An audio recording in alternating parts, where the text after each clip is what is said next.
Hello everyone and welcome to the official Vorel fan club. My name is Jordan and or Prairies, you can call me either, and I am an actor, singer-songwriter, and music producer, but I am also a gigantic nerd. When I was a kid, I was mostly into Yu-Gi-Oh! And Pokemon. I had a box of Magic the Gathering cards that was given to me by my neighbor across the street, but I wasn't really into it at all. Then 3 years ago, my friend brought back a couple starter decks for us to play with from his trip to Canada, and now I have a YouTube channel. All right, people, without further ado, our first ever deck tech, you know it had to be Vorel of the Clade. He is my favorite card. Sorry, correction. He is my favorite card and favorite flavor text. If you read this with me. I used to hurl rocks and eat scraps of meat burned over a fire. Look at what I've become and tell me Simic does not hold infinite possibility. Come on. Come on. That is so sick.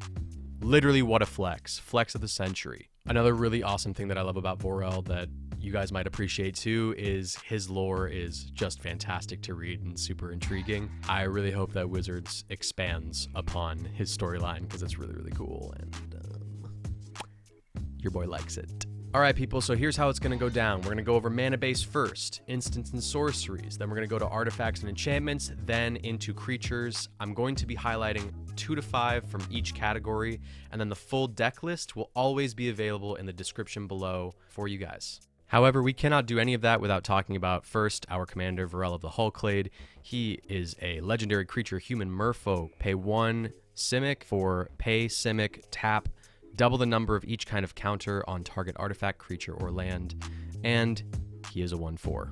So we can see from the text that Vorel cares about doubling the number of each kind of counter on a target artifact, creature, or land, which means we are going to be going vertical in this deck. We are building up one creature, one something to be super, super powerful, and then swinging in for the kill, hopefully. All right, guys, one thing you should really know about me is that more often than not, I'm going to go for janky, flavorful stuff over super efficient, high-powered stuff. Which brings me to my first selection, our first highlighted land, Hickory Woodlot. Hickory Woodlot says it comes into play tapped with 2 depletion counters on it. Important. Tap, remove a depletion counter from Hickory Woodlot, add 2 green mana to your mana pool. If there are no depletion counters on Hickory Woodlot, sacrifice it. Now, by no means is this a highly efficient card at all. However, we do have the option of using Vorel's activated ability to double the number of depletion counters on Hickory Woodlot, essentially fixing us for green mana for the rest of the game, if you so please. Proliferate also works with these depletion counters, and I just thought it was highly synergistic with the deck, and it only costs 26 cents, so why not? You gotta have love for the underutilized cards, man. I feel like, they print them for a reason. And look, someone's gotta use them, and that person is me, and hopefully the rest of you. Next up is a colorless land called Karn's Bastion, originally printed in War of the Spark. It says you can tap to add a colorless, or you can pay 4 and tap it to proliferate, which is choose any number of permanents and or players, then give each another counter of each kind already there. Also, that flavor text is fire. So this one's pretty on the nose. You want to proliferate things in your deck, and it's really nice to have the utility of having a land to be able to do that, because it's always going to be there for the most part unless you're playing against some degenerate land destruction stuff. But yeah, it's really nice to just have that ability stapled on there for use when you don't have the spells that do the same thing. And for our last bit of our featured mana base, we have one of the dual lands from Zendikar Rising, Vastwood Fortification. This says on its spell side, put a +1/+1 counter on target creature at instant speed for 1 green, and on the other side is a tapped green land. Now, I know that these dual lands have been really the subject of, I think too much scrutiny in the Commander community.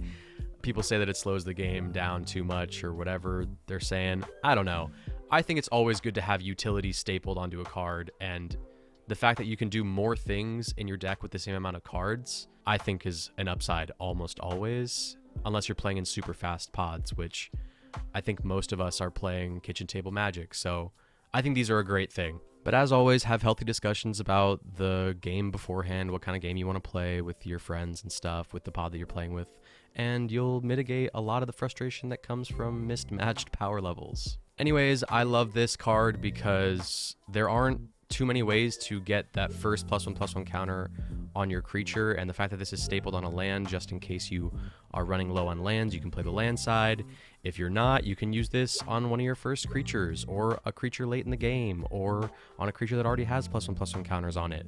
The possibilities are endless, and for 1 mana, I think it's a really great instant. All right, moving on to instants and sorceries. First up, we have Stealth Mission, which says, put 2 +1/+1 counters on target creature you control. That creature can't be blocked this turn. It is a sorcery for 2 and a blue from War of the Spark. To whom it may concern, Vorel was my first ever commander deck, and I've played it a bunch as a result. This card is so good because it's almost always gonna finish someone off. Games can get kind of tricky when it's just 1v1, and this card a lot of the times helps close out games. And for 4 cents, get out of here, man. So good. Balling on a budget. Let's go. Next up, we have Hindervines, which is an instant for 2 and a green from Gatecrash. Prevent all combat damage that would be dealt this turn by creatures with no +1/+1 counters on them. And don't worry, I know Fog literally costs 2 less and does pretty much the exact same thing, but better. However, you know, I said at the beginning of the video, I love synergistic, almost janky cards way better than anything efficient. And this is a card that synergizes with our deck. We are going to be the ones most of the time having a lot of +1/+1 counters on our stuff. And this is pretty applicable in almost every game that I've played. So next up, we have Double Major, which is Simic colors, 1 green and 1 blue. It says, copy target creature spell you control, except it isn't legendary if the spell is legendary. And this is from Strixhaven, and it's an instant. I bought this in a lot of Strixhaven cards that this person was selling on Mercari, and I didn't know what the lot had, and it came through with a bunch of really clutch cards like this. This was a pretty simple include for me because it costs literally 2 mana, and I can make a copy of Vorel, which is super helpful because a lot of the times people are going to be targeting Vorel. He's a really powerful card, and having 2 of him on the field is really helpful because it just increases your chances of surviving single target removal, which means you get to keep your strat going and, you know, all that great stuff. And the last of our instants and sorceries is a card called Snakeskin Veil. It is 1 green mana. It's an instant from Kaldheim. It says, put a +1/+1 counter on target creature you control. It gains hexproof until end of turn. And so like I just was talking about, we need to protect our commander. This is a card that puts a +1/+1 counter on something, and it gives it protection. Instant speed makes sure that this is fast, and it's also low on our mana curve, and it's also cheap to buy. What is there not to like? All right, next up is enchantments and artifacts. We only have a few artifacts in here, so I'm mainly going to be focusing on enchantments, but I do want to mention the Great Henge, which is a crazy pull I got from a Walgreens here where I live, and it went straight into this deck, obviously. But yeah, I mainly try to keep things in a really tight budget just because I have a tight budget typically, but listen, when you come across treasures, you gotta use them. So this went straight in there. But if you guys want budget builds from me, let me know in the comments, and I might just do that. All right, our first enchantment up is the First Eroan Games. It's 2 and a green. This is an enchantment saga. First time it says create a 1/1 white human soldier creature token. On the second go around, it says put 3 +1/+1 counters on target creature you control. On the third go around, it says if you control a creature with power 4 or greater, draw 2 cards. And on its last go around, you create a gold token, which is essentially a treasure token. Now, this card does a lot of work in this deck. You play this on turn 3, you're going to be getting value until turn 7. And the same exact thing for if you ramp and play this on turn 2, it's going to be doing the same thing. It's just a really fantastic card. It's getting you value every single turn, and that's why I put it in the deck. All right, next up we have Forced Adaptation, which is just 1 green mana. It's an enchantment aura from Gatecrash. It says enchant creature. At the beginning of your upkeep, put a +1/+1 counter on enchanted creature. And guess what, kiddos? There's a Vorel of the Hull Clade flavor text. It says, we're planting the seeds of change. Sometimes we plant them in people. And so here's another example of flavorful choices. Forced Adaptation doesn't do anything like something like Hydra's Growth Wood, which is also in the deck. However, it includes Vorel in the flavor text, and that's enough for me. It really is, though, for 1 mana, a great way to get +1/+1 counters on creatures steadily over the course of the game, and if people don't pay attention to it, this can get really big with Vorel's ability as well. And I just think it's a solid include. All right, our last enchantment is Paradox Zone, which is a 5-drop, 4 and a green, from Commander 2021. It is an enchantment. It says it enters the battlefield with a growth counter on it. At the beginning of your end step, double the number of growth counters on Paradox Zone, then create a 0/0 green and blue fractal creature token, put X +1/+1 counters on it, where X is the number of growth counters on Paradox Zone. Oh my god. So right out of the gate, this is something that doesn't necessarily synergize because Vorel only targets lands, artifacts, and creatures. However, Paradox Zone does the doubling for us. And whenever I'm talking to anyone about deck building, I always try to bring up the idea of redundancy. Your commander does something, you're building around that something. You want to make sure that in your deck you have other things that do similar stuff, so that if your commander is targeted to hell and the commander tax is super high and you can't afford to bring it out anymore, you have stuff that you can still allows you to play the game. And honestly, this card is sneaky good. A lot of times we're paying attention to even more powerful enchantments in a game of Commander, so if this flies under the radar, the creature that it makes gets really big really fast, and you can double the number of counters on the creature with Vorel, which makes it even scarier. The last time I played Vorel, I smoked my playgroup, and this card was a huge part of that. All right, kiddos, next we're going over creatures. We're already at the end. Wow, I'm so emotional. All right, first up we have Cold-Eyed Selkie, which is 3 total mana, 1 and green-blue and green-blue.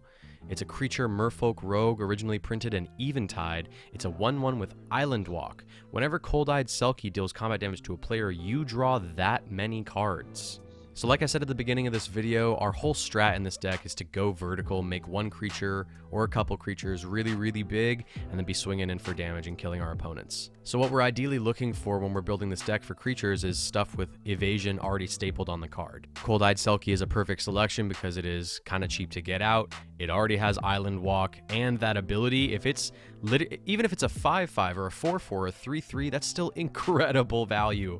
And you're drawing 3 cards on combat damage, and don't even get me started if it's a 20/20. I mean, yeah, the possibilities, it's just fantastic. Our next creature is Sage of Hours, which is 1 and a blue creature human wizard from Nyx, Journey into Nyx? Yes.